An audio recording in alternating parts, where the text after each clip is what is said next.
Hola, vamos a continuar con el tema de la filosofía moderna y lo hemos dividido en algunas secciones que vamos a tratar de presentar a partir de autores. Hay que decir que esto es un panorama general, un vuelo de pájaro, y que ustedes se van a acercar a unos de los autores que consideramos más importantes a partir de sus propios textos. Entonces ahí van a encontrar básicamente la mirada que tenemos sobre ellos desde textos de Descartes, de Kant, de Hegel, y a partir de eso ustedes elaboran informes o vamos a establecer foros. Lo que quería en esta ocasión es dar un panorama general de la filosofía moderna. Esta abarca desde el siglo XVI hasta el siglo XIX, teniendo muchos movimientos interiores, como por ejemplo el racionalismo, el empirismo, la ilustración, el romanticismo y otras corrientes que se van a desarrollar. Para hablar de la filosofía moderna, tenemos que empezar a pensar que ya la filosofía no se ve a sí misma como una ciencia del ser ni como una esclava de la teología, sino más bien como una doctrina acerca del conocimiento, lo que se puede entender como una epistemología. Esta se inicia con la duda metodológica de Descartes y culmina con los maestros de la sospecha. Lo que pasa es que los maestros de la sospecha, a la vez que cierran la filosofía moderna, abren una nueva etapa en la filosofía. Estos son Marx y Nietzsche y también Freud, cuando se le considera desde un punto de vista filosófico. La Edad Moderna empieza con la revolución científica de Galileo y desde el punto filosófico podríamos decir que empieza con Descartes, considerado sin duda alguna el primer filósofo moderno. El centro de pensamiento acá es el ser humano. Esta es la piedra de la filosofía moderna, el sujeto, la ciencia racional y ya no las creencias sobre Dios o las ideas no probadas. Como digo, contiene distintos movimientos y estos van a estar variando y oscilando y por lo tanto vamos a encontrar perspectivas que se contradicen unas a otras. Incluso desarrollo dentro de los mismos autores. Hay un puente entre la Edad Media y la modernidad que es el Renacimiento. A decir verdad, no es un rompimiento total con el medioevo, ni tampoco es su continuidad directa. Este se desarrolla en Italia y está representado por esa vuelta a las letras, a las fuentes, al humanismo, y lo que busca es una continuidad y una discontinuidad entre los unos y los otros. Por lo tanto, es una nueva manera de ver el mundo y también es retornar a la manera antigua de ver el mundo, rescatando textos de los antiguos y tratando de saltar el encierro en el que había quedado particularmente la filosofía envuelta en la teología medieval. También hay que decir que la Edad Media no es una cosa oscura, mala, perversa, porque también se desarrollaron allí las universidades, los monjes coleccionaron textos muy valiosos, transmitieron formas de escritura y hay pues también un desarrollo, lo que pasa es que fue más lento porque los intereses eran otros. La modernidad inicia también o tiene una base muy importante en la revolución científica, que va desde 1543, desde la publicación de la obra de Revolutionibus de Nicolás Copérnico, hasta 1687, cuando Newton empieza a publicar. La revolución científica es ante todo una revolución astronómica y tenemos ahí a pensadores como Copérnico, Kepler, Galileo y Newton. Esta revolución cambia la imagen del mundo, derriba los pilares de una cosmología aristotélico-tomista que tenía pues toda la fuerza ya en la Baja Edad Media y empieza a gestar una mirada diferente. Por ejemplo, Copérnico pone al Sol en el centro del universo y no a la Tierra, como se pensaba antes. Dice que pues ya la Tierra no es más el centro del universo, sino que es un cuerpo celeste como los otros cuerpos. Tampoco es el centro del universo creado por Dios, incluso podrían existir otros planetas en los cuales hay existencia humana. Es una teoría, es una posibilidad, entonces aparecen un montón de preguntas para la gente creyente y bueno, ¿y qué pasaría entonces con la caída en el huerto del Edén? Si la caída afectó a otros planetas y qué pasaría con la muerte y resurrección de Cristo, si eso también sirve para la redención de personas en otros planetas. Empiezan pues los debates teológicos muy fuertes, los grandes opositores a la ciencia, debe decirse, que son teólogos, no solamente católicos, también protestantes, hay un debate muy fuerte ahí. Kepler, que Kepler proviene de una familia protestante alemana, ofrece una sistematización matemática del sistema copernicano y habla del movimiento elíptico de los planetas. Ya ahí empieza a trabajar más desde la matemática y desde la perspectiva de Kepler, Dios sería un geómetra. Galileo es quien demuestra la falsedad de la distinción entre una física terrestre y una física celeste y hace ver que la luna es de la misma naturaleza que la Tierra. En Galileo la ciencia se hace experimental y la revolución científica transforma toda la idea del saber. Entonces ya la ciencia no va a ser vista como una intuición privilegiada del astrólogo o del mago o del filósofo, visto como en términos muy peyorativos, sino que ya todo este asunto se va a incluir en la observación.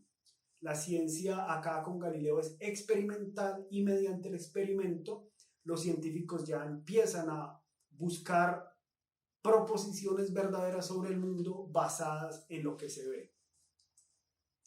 Newton es otro aporte con la teoría de la gravitación y es particular porque Newton mezcla un poco la matemática, la creencia y todo el empirismo o toda la ciencia empírica para establecer una base. Así encontramos entonces una base científica que también le da mucha fuerza a la modernidad. Como digo, hay conflictos con la fe muy fuertes, no solo la Iglesia Católica, sino también Lutero, Melanchthon, Calvino se opusieron a la concepción copernicana del mundo.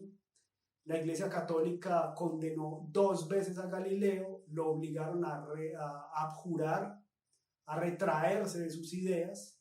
Él lo hizo, se dice que al final dice, bueno, seguía manteniendo sus ideas, pero tuvo que renunciar de alguna forma, en teoría, aunque tenía razón, la historia lo ha dicho.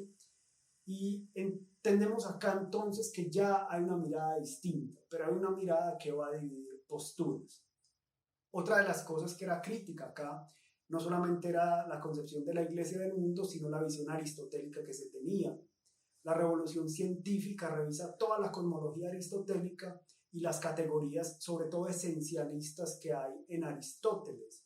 El saber ya no se basa en esencias como en Aristóteles, sino que empieza a verse de otra manera, el universo puede ser cambiante. Acá Galileo piensa que no se deben buscar esencias o sustancias de las cosas, sino las cualidades y las funciones de las cosas y cómo funcionan de manera objetiva.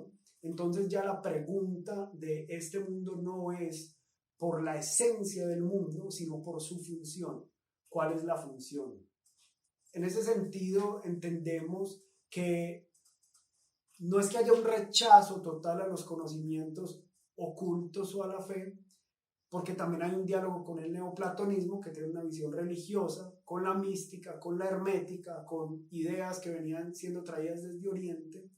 Vemos pues, como afirmaba en Kepler, está la concepción de Dios como un geómetra, y en Copérnico y en Galileo hay una creencia en Dios como alguien que ha ordenado el mundo de modo matemático, pero ya no con esta mirada literal sobre el mundo que hay en la Biblia, por ejemplo, o ese tipo de interpretaciones. Entramos con esto a Descartes, a René Descartes, que es el padre de la filosofía moderna. Él es quien marca un giro radical en el pensamiento debido a la crítica que hace a la filosofía, a la ciencia y a la tradición para establecer unas nuevas bases de la filosofía. Él sabía pues que Galileo estaba siendo perseguido por la Iglesia, sobre todo porque el Papa Urbano VIII consideraba que las tesis de Galileo eran contrarias a la doctrina de la Iglesia. Entonces Descartes dice, bueno, Galileo no propuso un método ni lo hizo evidente. Entonces Descartes empieza por el método. un método para fundamentar su pensamiento. Con esto pretende demostrar el carácter objetivo de la razón e indicar las reglas para esa objetividad. Ahí en este sentido, y es el texto pues que vamos a abordar, es el discurso del método de Descartes, que es considerado como la carta magna de la filosofía moderna. En Descartes hay una filosofía de la razón. Él propone una filosofía que justifique la confianza común en la razón, y en este sentido no separa a la filosofía de la ciencia. La duda, ante todo, es el paso obligado para llegar a la verdad. Esa es la duda metodológica. Descartes no acepta como verdadero nada que esté manchado por lo dudoso. Entonces tengo que dudar de todo y a partir de la duda tengo que empezar a cerciorarme de que paso por paso lo que estamos diciendo es verdad. Ahí se pregunta por el fundamento de todo lo que decimos, incluso de la ciencia y de las matemáticas, para someterlo a la duda.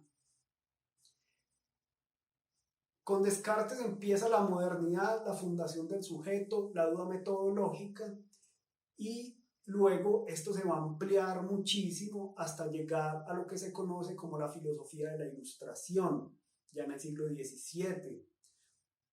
Aunque no es un sistema unificado, la Ilustración, siglos XVII y XVIII, acoge a los pensadores que manifiestan confianza en la razón y en el progreso de la humanidad. Estos buscan la liberación de los dogmas metafísicos, de los prejuicios morales, de las supersticiones religiosas, incluso de las relaciones violentas entre los seres humanos y de las tiranías políticas. La filosofía de la Ilustración es un estímulo para las ciencias naturales, para el arte, para la filosofía en general, la historia, el derecho, la política, y lo que busca es establecer las bases para hacerle una crítica a todo. Por eso vamos a encontrar autores importantes como Kant o Hegel que hablan de la religión, del arte, pero desde perspectivas basadas en la razón. Frente a la religión, hay que decir que la Ilustración es un movimiento laico que busca desprenderse de las supersticiones, pero no es propiamente una filosofía atea, sino que es deísta, es decir, que hay un Dios, no sabemos quién es, probablemente sea un geómetra o un matemático, pero se va a mantener un poco distante. Apunta más bien esta filosofía a una moralidad laica orientada por el uso de la razón. Consideran que el derecho es natural y no sobrenatural, es decir, que no hace parte de unos reyes o unos privilegiados que tienen ese derecho y otros no, sino que todas las personas deben ser regidas por instituciones basadas en el uso de la razón.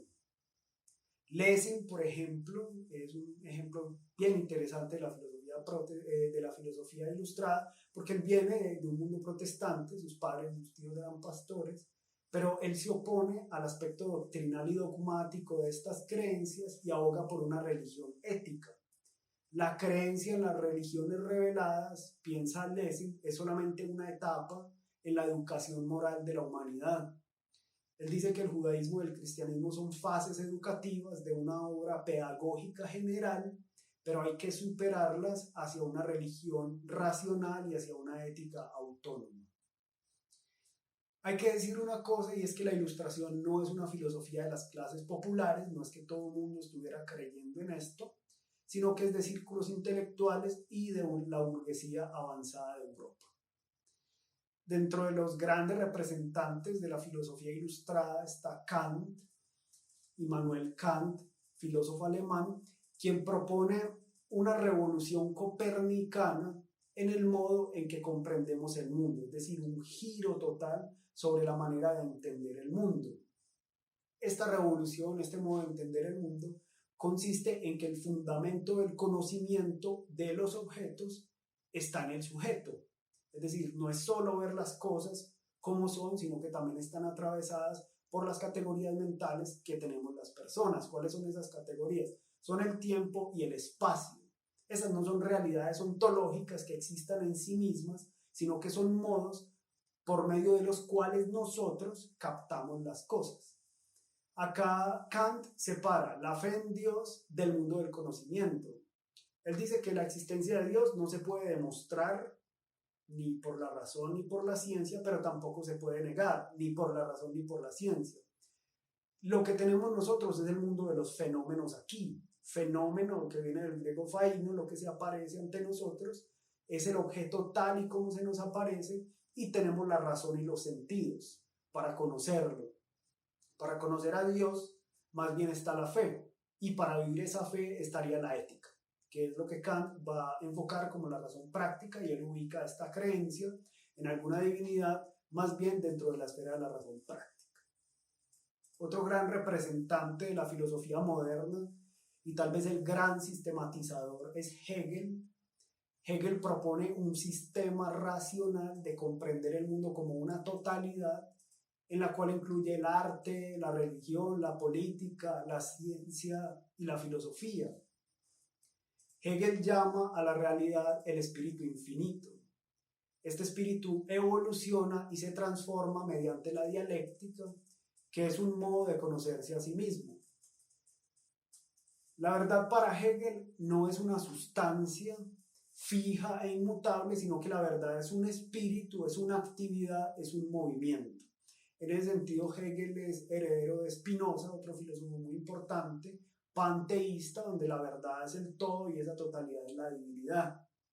Para Hegel, el espíritu se autogenera y se supera, y cada momento o etapa de la realidad es necesaria para ese propio espíritu, en ese autoconocimiento, y se hace real en todos y en cada uno de esos momentos.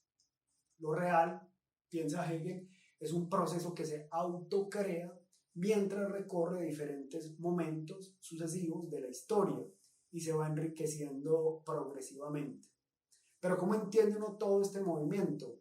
Eso se hace por el método dialéctico que propone Hegel, que consiste pues en tres cosas que se han resumido como tesis, antítesis y síntesis. A veces es difícil de comprender, pero en general es que la tesis es el momento abstracto en el cual el entendimiento de las personas abstrae los conceptos determinados y los ve como una totalidad con las fronteras muy marcadas.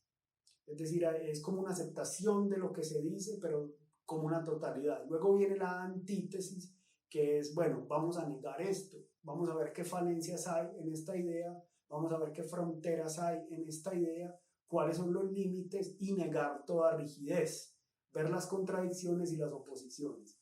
Y finalmente la síntesis, que es el momento especulativo o la superación, en el sentido en que la razón hace una síntesis de las contradicciones y los opuestos y haya una totalidad del concepto racional que ya está transformada. Hegel lo que pretende, como digo, es hacer una explicación del todo, un sistema de la totalidad que abarca esta idea racional hacia la cual está avanzando la humanidad.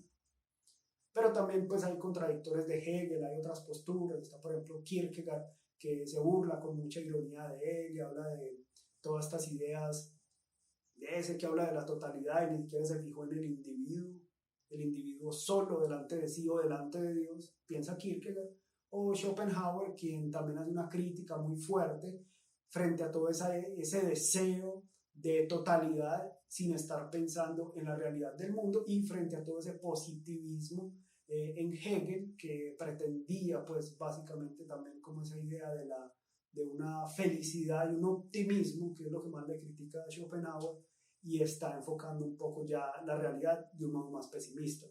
Pero también hay otro crítico que es Marx, quien recibe la filosofía de Hegel y modifica su dialéctica de la historia. Entonces Marx dice, no es que sea un espíritu que encarne la realidad absoluta en esta vida material a través de ideas, sino más bien que es la realidad humana, dialéctica y contradictoria, y las ideas espirituales nacen de las relaciones humanas. La historia, piensa Marx, se desarrolla por contrastes y la lucha es necesaria para las transformaciones. Por eso vamos a ver un poco la ideología alemana, que es un texto muy interesante de Marx, del joven Marx, en el cual él plantea cómo se desarrollan las ideas desde las condiciones materiales de producción, desde la realidad del trabajo, y no que las ideas establezcan la realidad humana.